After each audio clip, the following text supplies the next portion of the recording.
तो दोस्तों, स्वागत है आप सभी का करियर डिफाइनर यूट्यूब चैनल पे। और आज के इस धमाकेदार सेशन में हम लोग डिस्कस करने वाले हैं कुछ बहुत ही बेहतरीन चीजें जो आपके फ्यूचर के लिए काफी ज्यादा इंपॉर्टेंट है, क्योंकि यहाँ पे हमारे साथ एक सिलेक्टेड कैंडिडेट बैठे हैं।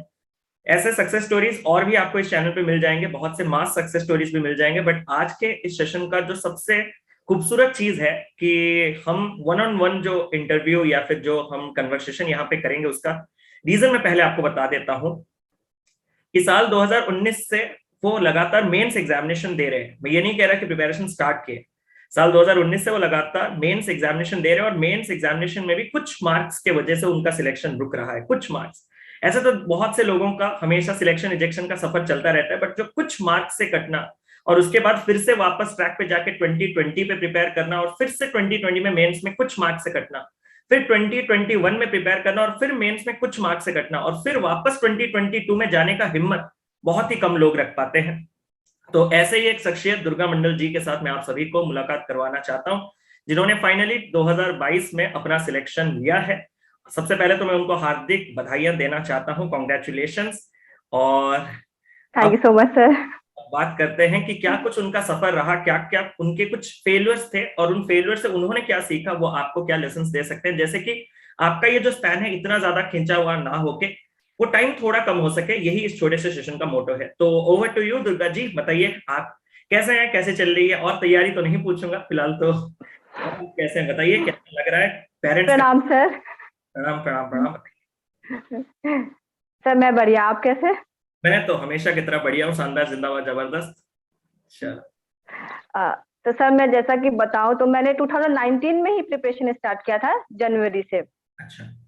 तो उस टाइम पे कुछ आइडिया था नहीं, बैंकिंग का कोई प्रिपरेशन घर से करने वाले हैं नहीं। तो हम्म। और उस टाइम पे यूट्यूब के बारे में भी उतना आइडिया नहीं था कि हाँ यहाँ से भी पढ़ाई किया जा सकता है। जी। तो मैंने बुक से हाँ प्रैक्टिस करना स्टार्ट किया। फिर मेरा पहला मेंस जो निकला वो 2019 में ही निकला था, अच्छा LIC ADO का। अच्छा अच्छा। हाँ, तो एक कॉन्फिडेंस आया खुद के अंदर कि हाँ मैं कर सकती हूँ कुछ, बिल्कुल बिल्कुल। क्योंकि मैंने तब तक कोई ऑफलाइन कोचिंग भी ज्वाइन नहीं किया था। अच्छा तो फिर मेंस दिया, तो फिर मेंस नहीं निकला। अच्छा। काफी बुरा लगा था उस टाइम पे, हम्म। काफी रोई भी थी। फिर उसके बाद मेरे पापा काफी सपोर्टिव रहे हैं शुरू से, स्टार्टिंग से ही, कि अगर आपको सक्सेस देखना है तो आपको फेलियर देखना ही होगा। बिल्कुल, ये तो उस, बड़ी, ये सही है।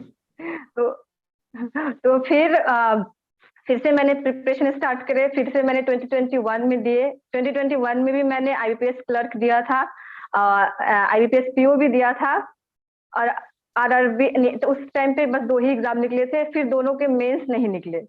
अच्छा मैं फिर से टूट गई। हाँ, फिर अब उसके बाद फिर से वही कि अब वापस इतने आ गया कि फिर वापस पीछे से स्टार्ट करना। जी। तो फिर मैंने अब बोला अब 2021, अब उस टाइम RRB क्लर्क भी निकला, IBPS क्लर्क भी निकला। तो फिर मैंने बोला अब फिर से देखते हैं ट्राई करके। फिर से मेंस नहीं निकला। फिर उसके बाद अब 2022, अब बोला नहीं, इस एक एक साल बस, इसके बाद नहीं। अच्छा यही लास्ट, यही फर्स्ट, यही फाइनल। अच्छा। तो मैंने मेरे से रिलेटेड जितने भी लोग हैं, चाहे मेरे पेरेंट्स, मेरे फैमिली, मेरे बेस्ट फ्रेंड, मैं उनका नाम भी लेना चाहूंगी, जी। पंकज, वो सब लोग, नहीं आप कर सकते हैं, आप कर सकते हैं, आपको छोड़ना नहीं है। पापा को भी बहुत भरोसा, आप कर सकते हैं, मम्मी को भी। तो मैंने कहा चलो ठीक है, एक लास्ट चांस ही मान के करते। और इस बार मैंने फाइनली सिलेक्शन लिया। अरे बधाइयाँ। तो आपका अभी कौन सा बैंक में सिलेक्शन हुआ है, बच्चे जानना जरूर से पसंद करेंगे। सर दक्षिण बिहार ग्रामीण बैंक। दक्षिण बिहार ग्रामीण बैंक, तो हार्दिक बधाइयाँ, बहुत बहुत शुक्रिया। मतलब क्या थैंक यू होता सो है, मच सर। एक्चुअली में ये वन ऑन वन मतलब जो कन्वर्सेशन है उसका भी और एक रीजन है कि साल 2020 से मैं दुर्गा जी के साथ जुड़ा हुआ हूँ, क्योंकि मतलब जब बार बार मतलब वही 2020 से जब वो रिपीटेड मेंस, यही चीज में मतलब सबसे बुरा पार्ट यही होता है, क्योंकि मैंने बहुत से स्टूडेंट्स देखा है जो प्री का सफर बहुत, मतलब जैसे कि अभी भी बच्चे बोल रहे हैं कि सर आप प्री एग्जामिनेशन कैसे क्लियर करते हो। तो ये सीक्रेट पता चल गया होगा, जितने लोग अभी 2-3 साल से प्रिपेयर कर रहे हैं उनको वो सीक्रेट टेक्निक भी पता चल गया होगा कि बिना स्पीड के भी वो आराम से प्री निकाल सकते हैं, बस कॉन्सेप्चुअल क्लैरिटी के साथ। लेकिन जब बात आती है मेंस एग्जामिनेशन में हल्के से रुकना और वापस से शुरू करना, जैसे कि आपने कहा कि 1 साल पीछे फिर से शुरू से शुरुआत, वो जो हिम्मत होता है वो बहुत कम ही लोगों में होता है।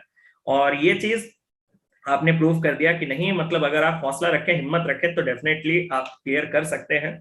अभी मैं आपसे पूछना चाहता हूँ कि आपका प्रिपरेशन जर्नी में आपको मतलब क्या क्या आपने किया था, कैसे आप क्या कुछ स्टूडेंट्स को एडवाइस करेंगे कि क्या कुछ करना है, कौन से सब्जेक्ट को कैसे प्रिपेयर करना है, जरूर से एक बार बताएं। सर मैंने जब प्रिपरेशन किया था तो मैंने बुक से प्रेफर किया, जैसा कि मैंने बोला। फिर लकीली लकीली मुझे 2020 में आपके चैनल सडनली मिल गए, तो अरे मैंने कहा चलो देखते हैं। तो मैंने आपका पहला वीडियो देखा और पूरा वीडियो देखा, और मुझे क्लास इतना पसंद आया, इतना पसंद आया। उसके बाद मैंने आपके सारे लाइव सेशन, आपके टाइमिंग मैंने उस फिक्स कर दिया था कि उसके उस समय कुछ नहीं करना है, अरे बस लाइव सेशन ज्वाइन करना है सर का, और कुछ नहीं। मैंने घर पे भी बोल दिया था, उस टाइम पे मुझे कोई कुछ नहीं करने को बोले। अरे तो क्वांट, उसके बाद तो मैंने क्वांट मेरा स्ट्रांग हुआ, आपके एक एक स्ट्रेटेजी मैंने अभी भी एक एक पॉइंट नोट है, चाहे वो आपका प्री का क्लास हो, मेंस का क्लास हो, मेंस निकले ना निकले, मेंस का क्लास करना है। हाँ ये प्री निकले ना निकले, हाँ प्री निकले ना निकले, मेंस का क्लास करना है, मेंस के डीआई सॉल्व करने हैं, सब चीज करने हैं सर। उसके और रीजनिंग, मेरा बैकग्राउंड हालांकि आर्ट्स रहा है, फिर भी मैंने मैथ रीजनिंग छोड़ा नहीं कभी, अच्छा, साइड से करना ही था। रीजनिंग की तो फिर तैयारी। धीरे धीरे रीजनिंग सर बुक से, और अंकुश लांबा सर के कुछ कुछ टॉपिक्स जो मुझे पता नहीं थे, तो मैंने उनके चैनल को फॉलो किया, बेसिक कॉन्सेप्ट। उसके बाद मैं डेली बेसिस पे हर टॉपिक से 5-5 क्वेश्चंस मॉर्निंग में उठ के प्रैक्टिस करती थी, क्वांट के भी और रीजनिंग के भी, ताकि मैं कभी भूलूं ना उस चीज को। हम्म।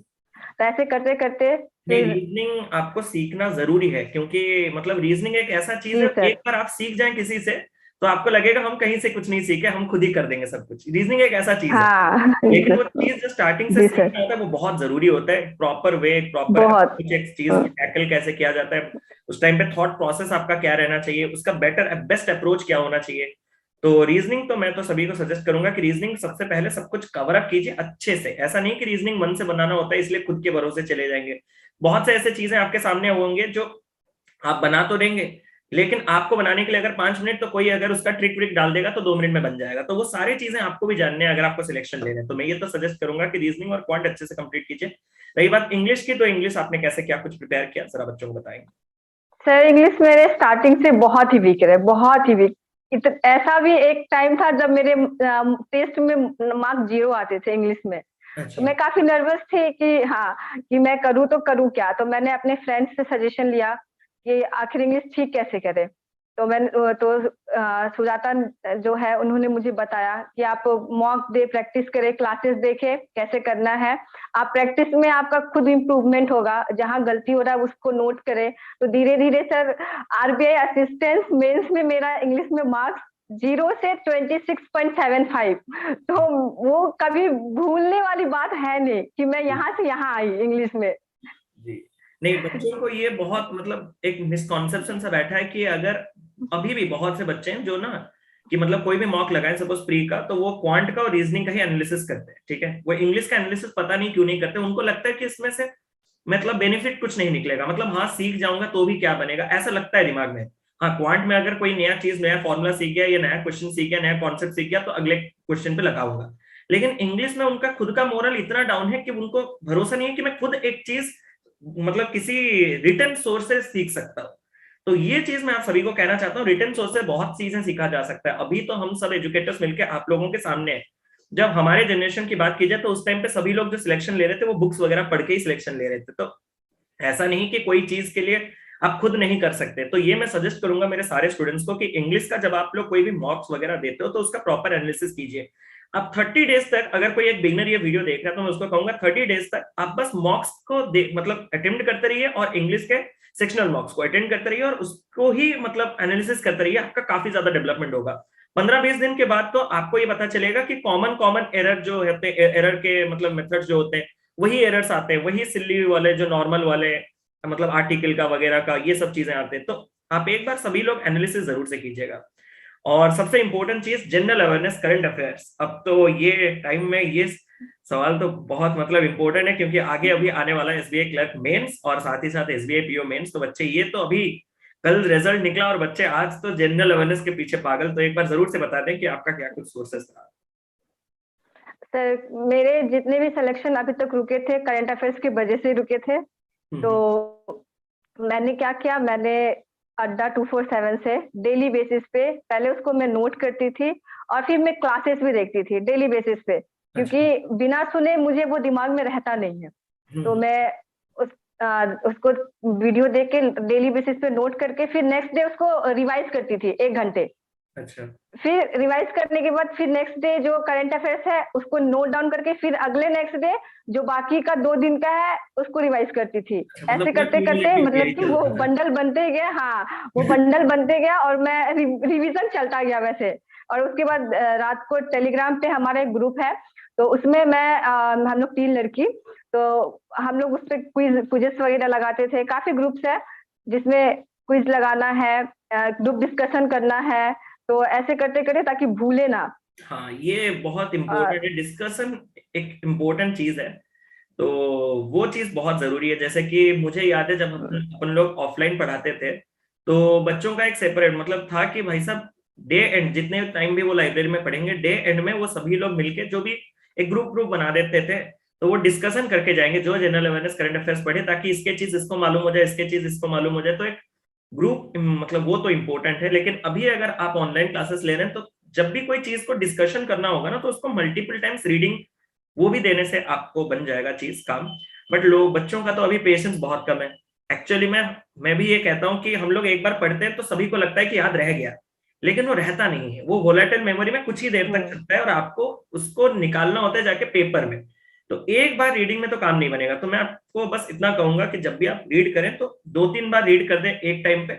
अगर नोट्स बनाए तो हमने कहीं सुना था, मतलब शायद मेरे मम्मी ने कहा था या किसी ने कहा था, मुझे याद नहीं एग्जैक्टली, लेकिन एक चीज को 10 बार पढ़ना जो होता है, एक बार लिखना वो होता है। मैंने जो मतलब, और ये मैंने फील किया है सही में, कि 10 बार एक चीज को रीड करना जो होता है, एक बार उसको लिखना वही होता है। लेकिन आज के बच्चे इतने आलसी, लिखना तो उनसे होता ही नहीं। वो तो मतलब उनको लिखने के लिए तो और कुछ हो जाएगा उनका। तो ये मैं आप सभी को सजेस्ट करूंगा कि जब आप कोई चीज पढ़ते हो तो उसका नोट्स बना के रखिएगा। एक बार लिख देने से तो वो ज्यादा टाइम तक रिटेन होता है, और जब आप उसको फ्रीक्वेंट रिवीजन देते हो तो वो ज्यादा देर तक आपके अंदर रहेगा वो चीज। तो ये गया आपका जनरल अवेयरनेस का ये। तो फाइनली आपने अभी क्या डिसाइड किया है? अभी बैंक ज्वाइन करने के बाद आगे कोई कुछ एग्जामिनेशन के लिए प्रिपेयर करेंगे या नहीं? जी सर, जी सर, करेंगे। आरबीआई असिस्टेंट अरे, आरबीआई असिस्टेंट मेंस रह गया था वो भी लास्ट ईयर। अच्छा, आरबीआई असिस्टेंट मेंस रहा था लास्ट में। आरबीआई असिस्टेंट, देखिए बच्चों को मैं ये भी कहना चाहता हूँ कि दुर्गा जी का आरबीआई असिस्टेंट मेंस रहा था। आरबीआई असिस्टेंट का प्री क्लियर करना क्या होता है ये पूछिए दुर्गा जी से, क्योंकि उसका कट ऑफ भयंकर जाता है। ठीक है, उसके कट ऑफ मतलब, 97। हाँ बस 97 एग्जैक्टली सुन लिए। तो प्रिपरेशन करने से पहले मैं आप सभी को, जितने भी लोग ये सुन के मतलब, एक्चुअली में क्या होता है, हम जो सामने देखते हैं तो उससे थोड़ा मोटिवेशन आता है, एनर्जी आता है, और लगता है कि हम भी उस चीज को करें। कर सकते हो, बिल्कुल कर सकते हो, लेकिन उसके बारे में थोड़ा रिसर्च भी आपको करना होता है। बहुत से बच्चे आज तक बैंकिंग में 2 साल एंट्री मार चुके हैं, लेकिन अभी जब उनसे पूछा जा रहा है कि तुमने जब एंट्री किया था तुम क्या सोच के एंट्री किए थे, तो आधे बच्चों का सवाल का मतलब ये जवाब निकला कि सर दोस्त लोग कर रहे थे, मैं भी कर दिया। तो मैं आपको ये सजेस्ट कभी भी नहीं करूंगा कि किसी के सुनाए सुनाए बातों पे जाइए। आप एक बार चीज जो भी आप सोच रहे हो कि नहीं एवरीथिंग इज अचीवेबल, ये तो मैं कह सकता हूँ भाई, हार्डवर्क एवरीथिंग इज अचीवेबल, सब लोग अचीव कर सकते हैं। बट जिस चीज को आप करना चाहते हो उसको एक बार उसके बारे में थोड़ा रिसर्च जरूर से कर लीजिएगा कि क्या आप कर रहे हैं। जैसे कि उनको पता है भाई साहब उनका गोल क्या है, ठीक है, उन्होंने आरबीआई के बारे में उन्होंने रिसर्च किया, उन्होंने प्री क्लियर किया हुआ है। इस बार ये नहीं, और भी पहले बार भी उन्होंने किया है, तो उनको पता है कि आगे का सफर क्या है। लेकिन आप लोग थोड़ा उत्तेजित होने से पहले मैं आप सभी को इतना सजेस्ट करूंगा कि एक बार syllabus please basic to advance पूरा का पूरा कंप्लीट कर दें, उसके बाद ही आप लोग आगे जाए। क्या दुर्गा जी, एक चीज मैं आपसे और पूछना चाहता हूँ, किसी भी एग्जामिनेशन को तैयारी मतलब की तैयारी करने से पहले पूरा सिलेबस कंप्लीट करना आपको क्या लगता है, जरूरी है या नहीं है? जी सर, बहुत जरूरी, बहुत जरूरी। अगर मैं अपने बारे में बताऊं, मैंने डायरी में नोट किया था इंग्लिश के सिलेबस क्या है, मैथ के सिलेबस क्या है, रीजनिंग के सिलेबस क्या है, और मैंने सबसे एक एक चैप्टर एक दिन पे टॉपिक वाइज करके नेक्स्ट डे उससे 5 क्वेश्चन सॉल्व करने हैं, डिफरेंट डिफरेंट टाइप्स के, अरे, इजी टू मॉडरेट। हाँ, तो वैसे करके मैंने पहले बेसिक कॉन्सेप्ट क्लियर किया है। क्लास करना है चैप्टर वाइज, कौशिक सर का क्लास करना है, फिर तो उस प्रैक्टिस करनी है, और फिर कहीं से भी आप क्वेश्चन निकाल ले और प्रैक्टिस करें। पहले बेसिक क्लियर करें, उसके बाद ही कुछ होगा। बच्चे सोचते हैं कि स्मार्ट वर्क का मतलब ये होता है वो सिलेक्टेड एरिया छोड़ के चले जाए, बच्चों का मानना होता है। नहीं पर ये कभी भी सही नहीं होता। मैं अभी भी आप सभी को कहना चाहता हूँ, ये कभी भी सही नहीं होता। आप जब जाते हो तो फुल प्रिपेयर होके जाओ ना। आप आधे अस्त्र के साथ क्यों जा रहे हो? आपको पता है कि सेना में ना कम है, आपके सामने जो है वो कम है, लेकिन क्या हो कि आपको पता, मतलब आपको बताने के लिए ही उस सामने वाले कम हो, पीछे छुप के और आएंगे निकल के। तो आपके पास अगर पूरा का पूरा सारे के सारे वेपन्स लेने का अपॉर्चुनिटी है, आप क्यों आधे वेपन्स के साथ जाते हो? इसलिए एक बार आपने अगर मतलब रणभूमि में आपका जान गया तो गया। तो यही चीज कहूंगा, अपने ओर से कोई कमी मत छोड़िएगा। This is not smart work. Smart work क्या होता है मैं आपको बताता हूँ परफेक्टली, कि आपको पता है कि आपका permutation combination probability part weak है, तो उसके सिलेक्टेड एरियाज को पढ़ लो, जिससे कि आपको फ्रीक्वेंट प्रीलिम्स में क्वेश्चन मिला है, मेंस के लिए जिस बेसिस पे मिलते हैं, दो बॉल्स पिकिंग करना, सिंगल बॉल पिकिंग करना। मैंने देखा है कि डाइस के फ्रीक्वेंट नहीं आ रहे तो डाइस को स्किप करना, ऐसे स्किप किया जाता है, उसमें स्मार्ट वर्क ढूंढो। ऐसा नहीं कि पूरा का पूरा पत्ता साफ कर दिया, टोटल मतलब चैप्टर ही खत्म। तो ऐसा मैंने एक क्वांट का एग्जाम्पल लिया, लेकिन बच्चे जैसे बोलते हैं कि नहीं मशीन इनपुट आउटपुट नहीं पढ़ना है अपने को। अरे क्यों नहीं पढ़ना? इंपॉर्टेंट है, पेपर में आ रहा है और वो एक स्कोरिंग टॉपिक है। अगर आप उसके ऊपर कमांड हासिल करें तो मैं तो ये सजेस्ट करूंगा कि कंप्लीट सिलेबस के साथ ही आप जाइए कोई भी एग्जामिनेशन को अपियर करने के लिए। तो ये गया आप लोगों के लिए कंप्लीट सिलेबस। और अगर मैं आपसे कहूं कि बैंक जॉब में आपने क्या सोचा है कि कैसे तैयारी करेंगे? आप तो बैंक में जॉब करेंगे, आपने कुछ तो सोचा होगा कि साइड बाय साइड में असिस्टेंट, आरबीआई असिस्टेंट के लिए कैसे तैयारी करूंगा, कैसे सोचा? सर प्रिपरेशन तो गोइंग ऑन है अभी भी, और जॉब के बाद आफ्टर बैंक से आने के बाद रात का समय है। जैसे सर आपको पता है मैं लेट नाइट स्टडी करना पसंद करती हूँ। आपको मैंने काफी बार डिस्टर्ब भी किया, सर ये सवाल नहीं बन रहा है, प्लीज सर सोल्यूशन। तो मैं, और समटाइम्स ऐसे होते थे मैं डांट सुनती थी क्योंकि मैं सुबह 6 साढ़े 6 बजे तक कंटिन्यू करती थी। पापा गुस्सा भी करते थे, ये बीमार हो जाएगी लड़की। अभी तो सुबह 10 बजे आपको बैंक में जाना होगा। नहीं, हाँ उसकी भी सोचिए। तो सर, मतलब हाँ इसके बारे में आने के बाद तो मैं आपको बस 1-2 बजे तक, मैं बस इतना आपको गाइड करूंगा कि अभी आगे आने वाले दिनों में आप ना स्टार्टिंग में कुछ दिन अपने, जब भी ज्वाइन, अभी तो आपका ज्वाइनिंग काफी ज्यादा थोड़ा लेट होगा, उससे पहले अगर आपको कुछ और बेहतर चीजें मिल रही, जैसे कि एसबीआई पीओ का भी रिजल्ट आउट होने वाला, अगर उसका प्री क्लियर हुआ तो उसके मेंस में भी लगना है। तो जितने, हाँ और एक चीज मैं इंपॉर्टेंट आज बता देता हूँ, क्योंकि बाकी जो इंटरव्यूज होंगे वो थोड़े लेट में होंगे, थोड़े देर बाद आप लोगों को अपलोड मिलेंगे। तो एक चीज मैं सजेस्ट करना चाहता हूँ आप लोगों को, कि जितने लोगों का आरआरबी 1 जनवरी से बहुत लोग ढीले पड़ गए क्योंकि उनके हाथ में एक जॉब है, तो वो कभी मत कीजिएगा। ये रेस जो है ना, ये कभी खत्म नहीं होगा। आपके हाथ में जॉब क्या, आप ज्वाइन करने के बाद भी ये रेस चलता रहेगा। जैसे कि मतलब रिसेंट सेशन में हम लोग बात कर रहे थे, जो मैं था कपिल कटपल सर थे, हर्षल सर थे, हम लोग बात कर रहे थे कि बैंक जाने के बाद भी वहां पे भी आपको मेहनत करना है और आगे जाने के लिए, तो ये कभी खत्म नहीं होगा। तो अभी अगर आप थोड़ा खुद को रिलैक्स मान रहे हो ना, तो रिलैक्स मानना बिल्कुल मतलब सही समय नहीं है। एसबीआई पीओ का रिजल्ट कभी भी आ सकता है। एसबीआई पीओ का अगर आप मेंस देना चाहते हो अच्छे से, तो अभी से भी उसके लिए आप मेहनत करते रहिए। तो अभी के लिए तो मैं आपको सजेस्ट करूंगा कि अभी तो आपके बैंक ज्वाइन करने में बहुत काफी ज्यादा टाइम है। मेरे ख्याल से मिनिमम तो जून जुलाई हो ही जाएगा मिनिमम। तो अगर उससे पहले हुआ तो बहुत बढ़िया बात होगी। तो उससे पहले जितने भी एग्जामिनेशन आए उसके लिए अपना पूरा का पूरा बेस्ट दीजिए। तब तक, जब तक आप बैंक ज्वाइन कीजिए, प्रिपरेशन में एक दिन का भी ब्रेक नहीं आना चाहिए, ये मैं सजेस्ट करूंगा आपको भी। और जितने लोग मेरे व्यूअर्स यहाँ पे देख रहे हैं जिन्होंने सिलेक्ट, मतलब जो सिलेक्शन ले लिया आरआरबीज में, उनको भी मैं यही सजेस्ट करूंगा कि एक दिन का अभी ब्रेक अफोर्डेबल नहीं है। एक बार ज्वाइन करो, उसके बाद तो मैं ही खुद कहूंगा कि पहले 1 महीने आप लोग पहले जॉब पे काम कीजिए, जॉब पे फोकस कीजिए। अगर आप वहां पे जॉब पे फोकस नहीं करोगे ना, तो आपका जो मतलब सामने वाला जो बंदा है जो आपको मतलब देख रहा है, तो वो जेलस फील होगा बहुत से। फिर आप अभी नए हैं, आप ये फील्ड में आप लोग कुछ नहीं जानते, तो पहले तो आपको 1 महीना जॉब के अंदर अच्छे से गुजारना होगा। हमने देखा है पास्ट में, क्योंकि एक टाइम था जब मैं जॉब करके अपना यूट्यूब चैनल चला रहा था, तो पर्सनल जेलसी ये सब कुछ मैं देखा हूँ। तो बस अभी से आगाह कर देता हूँ। तो बहुत अच्छा लगा दुर्गा जी। अगर आपको और कुछ स्टूडेंट्स को कहना है तो जरूर से कह सकते हैं। क्या कुछ आप एडवाइस देना चाहते हो?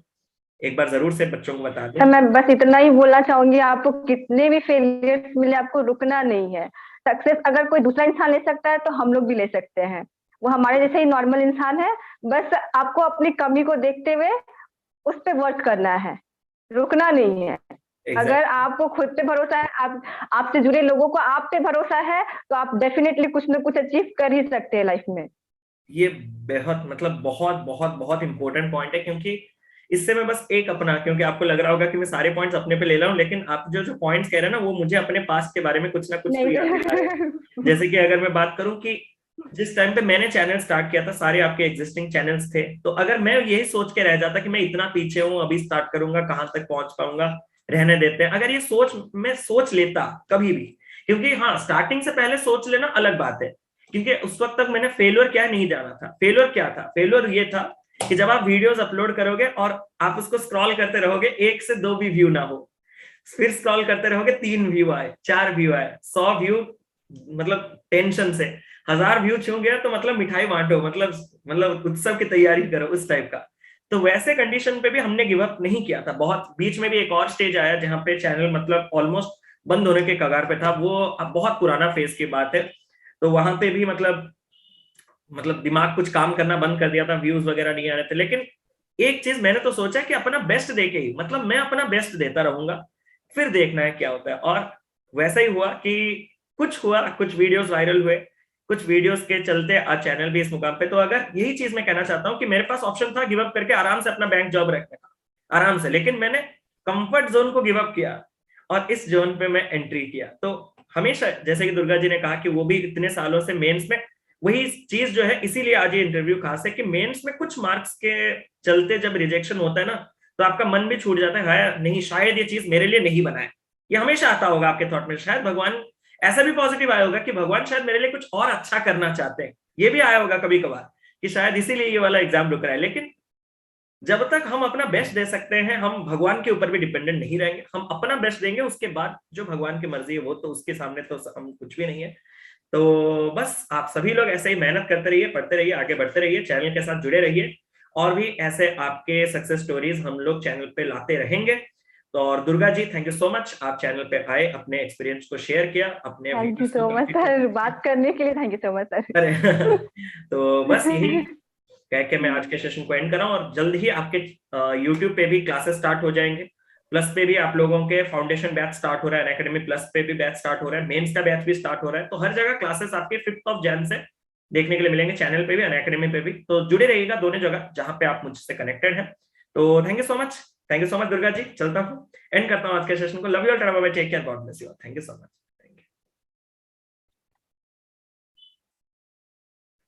दुर्गा जी एंड कर दिए क्या? जी नहीं सर, नहीं सर। वो तो वहां तक मैं रिकॉर्ड करके क्लिप रख दूंगा, कोई दिक्कत अच्छा। नहीं। ठीक है, तो वो तो था चैनल के लिए। अब आप बताइए और क्या चल रहा है? अभी 5-10 मिनट में वैसे भी कट हो जाएगा वो, 40 मिनट्स का रहता है ना। और आपका अभी टीचिंग लाइन कैसा चल रहा है? सब बढ़िया। वहां पे भी मतलब स्टूडेंट बोल रहे मैम आप अब चले जाइएगा, आपको बहुत मिस करेंगे। अरे तो सर, जो हमारे सीनियर सर है वो भी बोल रहे खुशी है कि सिलेक्शन हुआ है, बट टेंशन है कि तुम्हारे जैसा टीचर कहाँ मिलेगा फिर दोबारा। अरे नहीं, आप मुझे बताइए आपकी टीचिंग टीचिंग एक्सपीरियंस का कुछ बताइए कि क्या कुछ चल रहा है वहां पे, मतलब सब एंजॉय कर रहे हैं आप? तो बहुत बहुत स्टूडेंट सब खोजते हैं। अरे अदर टीचर बोलते हैं मैम आपको स्टूडेंट खोजते हैं। अरे एक काम करते हैं, मैं तो ये चीज पूछना भूल गया था, इसको मैं क्लिप में बीच में ऐड कर दूंगा, मैं यहीं से फिर से स्टार्ट करता हूँ। आपका टीचिंग एक्सपीरियंस एक बार बच्चों के साथ शेयर कीजिए, ठीक है? एक बार बच्चों से वो शेयर कर दीजिएगा। सर मैं, हाँ सर, मैंने लाइफ में कभी सोचा नहीं था, हम्म। मैंने लाइफ में कभी सोचा नहीं था कि मैं टीचिंग करूंगी। हाँ, तो जी। जैसा कि मैंने बोला, मेरे फ्रेंड जो है, हाँ उन्होंने बोला कि आप जाइए, आप इंटरव्यू दीजिए, हाँ होना ना होना वो अलग है, आप आपके अंदर वो है कि आप कुछ भी कर सकते हैं, मतलब टीचिंग भी कर सकते हैं। उनको इतना मतलब बिलीफ है मेरे ऊपर कि मैंने कहा दुर्गा जी म्यूट हो गया, थोड़ा देखिए ना, म्यूट हो गया। कि आप, हाँ तो वो बोले आप एक बार जाके देख के आइए इंटरव्यू। तो मैंने कहा ठीक है, आप जब आप बोल रहे तो जाते हैं। तो गए, डेमो क्लास हुआ, इंटरव्यू हुआ। फिर भी मुझे लगा नहीं था कि हाँ वापस रिटर्न कॉल आएगा। तो अचानक से कॉल आया कि मंडे से आपको क्लास लेना है। अच्छा। सर आप मानेंगे नहीं, मैंने उस टाइम पे भी उनको ये नहीं बोला कि ठीक है सर मैं ज्वाइन करूंगी, मैंने बोला सर मैं 10 मिनट में आपको बताती हूँ कि मैं ज्वाइन करूंगी या नहीं। तो उन्होंने कहा क्यों, डर लग रहा है? बोले सर जी सर कभी मैंने किया नहीं है। तो बोलता वो करते करते आपका हो जाएगा, स्टार्टिंग में हमें भी डर लगता था, स्टार्टिंग में तो हाँ पर आप करते करते कर लीजिएगा। हाँ तो मैंने कहा सर मैंने बैंकिंग की प्रिपरेशन की, एसएससी का कोई भी नॉलेज नहीं है। बोला आप कर सकते हैं, आप खुद से सीखिए, उसके बाद स्टूडेंट को करवाइए। मैंने कहा ठीक है सर देखते हैं। सर फर्स्ट डे मैं मतलब नर्वस, इतनी नर्वस, और सर 110 स्टूडेंट एक रूम में। भाई साहब, और 110 बच्चे पहले क्लास में। हाँ मतलब मतलब नहीं तो ये आपका आवाज तो पहुंचेगा भी नहीं। वो माइक लगा रहता था। तो मैं नर्वस हो गई देख के स्टूडेंट कि मैं इनको मतलब कि इनके सामने बोलूंगी क्या। तो बस, लेकिन तो एक बार फिर आपने बोलना चालू किया होगा तो और कोई प्रॉब्लम हाँ, नहीं। एक तो बार मैंने प्रिपरेशन करके गया था। मैंने पहला चैप्टर ब्लड रिलेशन ही पढ़ाया था, जितना भी क्लास मैंने लिया थे पहला ब्लड क्लास रिलेशन ब्लड पढ़ाया, रिलेशन बच्चों को काफी पसंद। हाँ तो का टॉपिक है, फिर इंटरेस्टिंग स्टूडेंट को टॉपिक। काफी तो काफी पसंद है। उसके बाद मैंने धीरे धीरे जो नहीं, जैसे एसएससी के सिलेबस अलग होते हैं बैंकिंग से, तो मैंने पहले उनको सीखा। मैं सुबह मुझे जाने होते थे 8:30 बजे, और मैं रात को 2 बजे तक देखती थी कि हाँ कैसे करवाना है, वो तो सीखना है होता है, वो कि तो मेरे साथ भी होता है हाँ वो स्टार्टिंग में। बेसिक, हाँ एकदम बेसिक, ताकि किसी भी स्टूडेंट में कोई कंफ्यूजन ना हो। हाँ, और अच्छे से नोट कर लेते थे हाँ कि हाँ ये क्योंकि ऐसे बोलना है, ऐसे एक्सप्लेन क्योंकि जब करना टीचिंग करते हो ना है। आप किसी के सामने, तो एक चीज होता है कि कुछ ना कुछ है आप में जिसके वजह से आपको बच्चों के सामने लाने के लिए चुना गया है। और अगर जी सर, जी सर। वो चीज इंसल्टिंग, मतलब कुछ भी एम्बैरसिंग मोमेंट हो गया, तो उस आप खुद के नजर के सामने गिर जाएंगे कि क्या हुआ। आप खुद खाना अच्छा नहीं लगेगा, खुद कुछ भी अच्छा नहीं लगेगा। तो हमेशा ये चीज चाहिए होता है कि भाई साहब कुछ भी हो जाए इज्जत बचा रहना चाहिए। टीचिंग एक हाँ प्रोफेशन होता है। सर। और जहां तक बात है, फिर मैंने थोड़ा, ये स्टार्टिंग वाला चीज था, मैं आपको ऑनेस्टली बता रहा हूँ, ये स्टार्टिंग वाला, जैसे अब आपने टीचिंग कैरियर स्टार्ट किया है, तो अभी आपके दिमाग में वो थॉट है कि सर मतलब इज्जत नहीं होना चाहिए, गिरना नहीं चाहिए, ऐसा वगैरह। लेकिन अब मैंने जान लिया है जी कि नहीं, इज्जत वगैरह वो सब अलग चीज है। टीचिंग के लिए नॉलेज नहीं चाहिए, टीचिंग के लिए चाहिए हाँ जी रिप्रेजेंटेशन। सर। टीचिंग के लिए चाहिए प्योर रिप्रेजेंटेशन। भाई साहब मैं आपको एक चीज, मतलब ये मतलब मैं किसी को डिसरेस्पेक्ट नहीं करना चाहता, बहुत से ऐसे लोग हैं जो कि बहुत नॉलेज है, हमसे far better, 100 times 1000 times better होते हैं। मतलब हम, मतलब जिस क्वेश्चन को 10 सेकंड में कर रहे हैं, वो ऐसे देख के करेंगे उनका नॉलेज, बट वो उस चीज को डिलीवर कर नहीं पाते। तो एक अच्छा टीचर, मैं तो ये मानता हूं कि जो नॉलेज है वो नहीं, जिसके पास जो भी नॉलेज है वो उसको पूरा का पूरा स्टूडेंट्स तक डिलीवर कर पाए, वही एक अच्छा स्टूडेंट है। उसको रिप्रेजेंट करना आना चाहिए, चीजों को बोलना आना चाहिए, बात करना आना चाहिए, वो मेरे ख्याल से थोड़ा ज्यादा है। अभी पता चल चुका है, अभी जैसे हम लोग डाउट क्लियरिंग सेशंस वगैरह लेते हैं, ओपनली बड़े बड़े क्वेश्चंस आते हैं, बीच बीच में क्वेश्चंस में मैं भी मतलब फंस जाता हूँ, अटक जाता हूँ। मुझे कोई टेंशन नहीं लगता कि एम्बैरेसिंग, बिल्कुल नहीं लगता, क्योंकि ये तो daily part of the life है। अभी मैंने कहा रखो, बाद में इसको करते हैं, कोई टेंशन नहीं। लेकिन वही चीज जब मैंने टीचिंग स्टार्ट किया था, वो तो ईगो पे भाई। आज अगर मैं इसको नहीं करके गया, घर का लंच नहीं लेने वाला। ये दोपहर से पहले लास्ट क्लास में तुम्हें यही सवाल पूछना था, बोल नहीं पा रहे, बस दिमाग में चलो कुछ करते हैं, भगवान कुछ करो कुछ करो कुछ करो। लेकिन आप उसके लिए कभी भी टेंशन ना लीजिएगा। टीचिंग जो होता है ना, एक अच्छा स्टूडेंट अगर है तो वो एक अच्छे टीचर को समझेगा, हमेशा जानेगा, तो उसके लिए आप कभी भी टेंशन ना लीजिएगा।